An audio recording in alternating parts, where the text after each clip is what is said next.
Pilipino.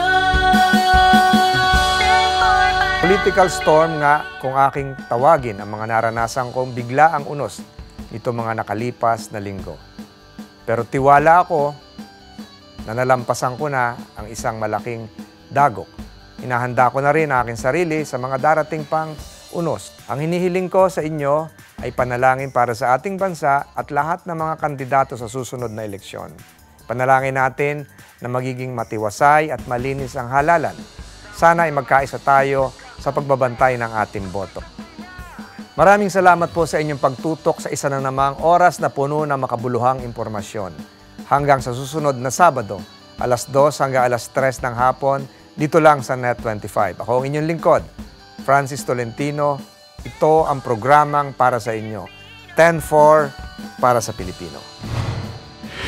Sundan niyo po kami sa social media, 10-4 para sa Pilipino sa Facebook, Twitter at Instagram. At eaglenews.ph naman para sa live stream. 10-4 para sa Pilipino. 10-4 para sa Pilipino na nais umasenso.